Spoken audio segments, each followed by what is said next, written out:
Greetings friends, I'm Baron Multi here to show you a game by the name of the Sexy Brutale. An intriguing title, isn't it? But don't worry, it is safe for work. Although maybe not for all audiences, but we'll get to that when we get to that.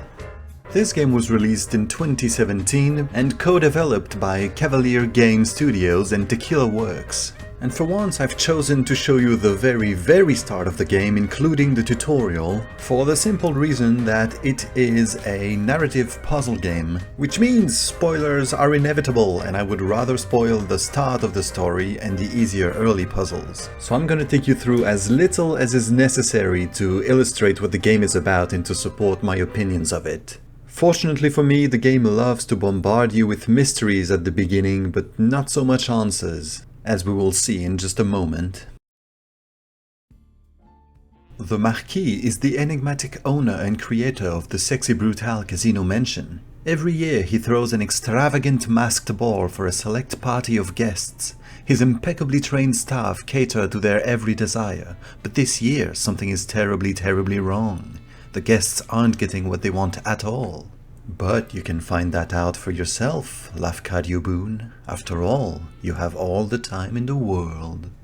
Incidentally, that last part is more literal than you might think, because this game takes place in a time loop that will look very familiar to anyone who's played The Legend of Zelda Majora's Mask. Or, of course, anyone who's watched the classic movie Groundhog Day. But Majora's Mask is the real go-to comparison here, because both games share more than a few similarities, both in terms of theme and mechanics. Although definitely not in art styles, which I think is one of the strengths of this game. It has very cartoony and stylized visuals that I think look great. And it's the kind of immortal style that will never not look good, because it's not trying to look realistic, it's going for a very specific aesthetic and pulls it off quite well. Here we have a strange bloody lady whose job at present is basically to pile mysteries on top of a confused player. And this is the classic instant mystery just add water scenario of waking up in a weird place with little to no context. And here begins the tutorial proper. As you can see from the prompts, I'm playing with an Xbox controller. You can play with the keyboard and mouse, it's perfectly fine. It's just a matter of personal preference. I think isometric games play better with analog movement. So we're being taught the basics at present, which is to roam around and spy on people. Now, why do we need to do that? Well, if you paid attention to the intro, which I'm hoping you did because I narrated the damn thing, you'll remember it said something was very wrong this year with the mansion. What that is will become apparent very soon, but right now they're introducing the tools at your disposal. For example, I was just now looking through a keyhole, and you can also prick your ears and listen to the noises around you, including people's footsteps, which show up on this map right there. And the reason we're trying to know people's whereabouts is because, just like in Majora's Mask, and this will be the first of many comparisons, so if you want to make a drinking game out of it, you should start right now. Every character has a set-in-stone schedule and they will always do the same action at the same time. So for instance, every time I restart the loop, this character is going to be rummaging through this safe and entering this room at the exact same time. Learning about his routine will become relevant very soon. For now, we'll just follow the tutorial and spy on him some more, until we reach this important scene. So there is an unknown figure right outside our field of vision who's saying he's terribly sorry. And his conversation partner doesn't seem too thrilled about seeing him, for reasons that will soon become clear.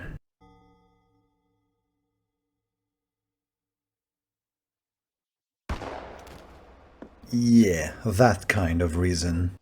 So this is the first hint of the slightly inconsistent tone of this game, because despite what might be suggested by the upbeat music and the tongue-in-cheek dialogue and the cartoony art style, this game does deal with some surprisingly heavy and uncomfortable themes. The first of which is cold-blooded murder. And I will come back to that later, but this is the game teaching you that you can hide in cupboards, although in practice I've beaten the whole game and I couldn't tell you of a single time when I used that mechanic. But the reasons for that will be easier to explain as we progress further. Right now the game is showing us what happened right before the killing, so it wants us to witness this guy picking up a gun from this room. And what it's teaching the player is that solving the puzzles requires paying attention to both the victims and the killers. So, we just saw him pick up the murder weapon. Now we're going to follow him through this room and into the scene we just watched, but this time from a different angle. I took the liberty of speeding it up a little bit so we can get down to business faster. So here's the victim dying again for the enjoyment of all the psychos among you. But it turns out we're not the smartest of peeping toms because we've been just staring gormlessly at this guy and now, oh no, he's heading right for us. But thankfully, this scene is here to teach us that once you're in the same room as a guest or a murderer, time suddenly stops and their masks try to fly off and kill us for some reason. We can't see it right now because I left the room already, but when you're in the same room as somebody else, you can see your own mask at the top left of the screen, and that represents your health bar, which starts going down if a flying mask reaches you. Which, first, makes it so that hiding in a cupboard, as I said earlier, is pretty much useless because you can just leave the room when someone comes in. And second, makes this game very forgiving. I never died in this game, not once. So the losing health when you're in the same room as someone else is not so much a punishment for making a mistake, but more of a little slap to tell you not to do that again. It's more of a means of teaching you that this game is not about intervening directly, but rather paying attention and finding subtle ways to influence what happens so that you can change the events from the shadows. Here I've been given the broken pocket watch by the lady in red. It says if you use it, it will reset the day to 12 PM. It will do that automatically if you reach 5 PM, but if you can find somebody to repair it, you can gain more control over time. This is a time loop aspect I've mentioned earlier, so now we're resetting the day to 12 PM, and now your job is to save the guest. You can try as many times as you want thanks to the broken pocket watch, but everything you need to solve this puzzle has already been revealed to you if you've been paying attention throughout the tutorial. This is the only puzzle where the game holds your hand and shows you all the important elements. Usually you have to piece them together yourself. Here we have the map, and trust me, the map is your friend. The Sexy Brutale is quite a big mention, and the layout might be a bit confusing, especially when you're in an area you've never been before. But the map is easy to use, and keeps all the information you've gathered so far about people's whereabouts. You can even adjust the time if you want to know a character's location at a specific time. Assuming, of course, you've seen that person at least once at this specific time. Otherwise, the map will not keep track of them. So it's a good tool not only to orient yourself, which is useful in itself, but also as a compilation of everything you've learned thus far about item locations and character movement. So that even if you're stuck on a puzzle, you won't be forever, because you can just follow people, run around, look everywhere. And since everything you learn will be added to your map, you can get closer to the big picture every single loop until you get it right. For this specific puzzle, we can see Sixpence at this time always rummages through the safe, and there's a blank bullet that falls on the ground. And if you don't see how that can be useful, you definitely haven't been paying attention. So this first guest is very easy to save, but it's to be expected as part of the tutorial. Also, it helps that for this part you're restricted to a fairly small area. And in my opinion, the first guest you have to save in the main mention is also fairly easy, but afterwards they do get harder.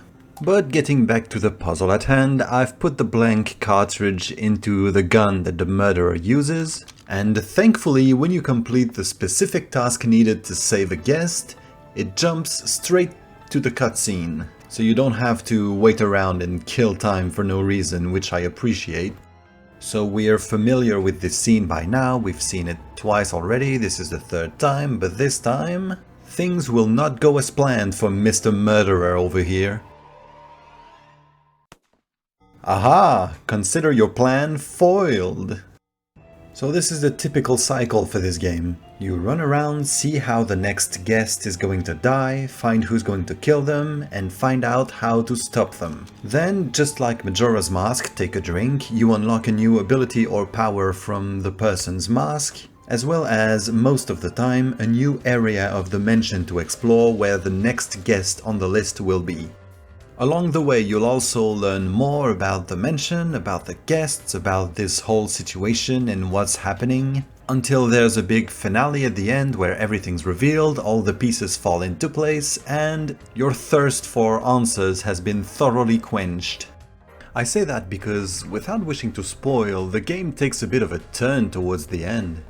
I won't go into details, but I felt that the game had left me very unprepared for the tone of the ending. And while as a whole I still liked it, I don't think an inconsistent tone is a good thing personally in a story, so I still thought I'd mention it. But enough about the ending, I promised to spoil as little as possible, so back on track. Saving Sixpence's life means he has now fixed the pocket watch, and that gives me access to the whole time loop rather than it stopping at 5 PM. Also, I can now use it on the various clocks found around the mansion, and that will turn them into the starting point of the next loop. It's a very useful feature because different guests are in different parts of the mansion typically, and starting a loop near the area you're going to be exploring for that loop saves you a whole lot of walking. But yeah, that is the Sexy Brutale in a nutshell. Figure out the puzzle, solve it, unlock a new mechanic that will allow you to save the next guests. All of that accompanied by an engaging mystery, some very good music, stylish aesthetics and strong writing. Now it's certainly not without flaws. I think you can easily tell that the mechanics aren't very fun by themselves. So if you don't like solving puzzles and the story doesn't particularly interest you, then this is not for you. I have also found some small annoyances that I wish to share with you guys. Such as, when you stop moving, you have to wait until you come to a full stop before interacting with something.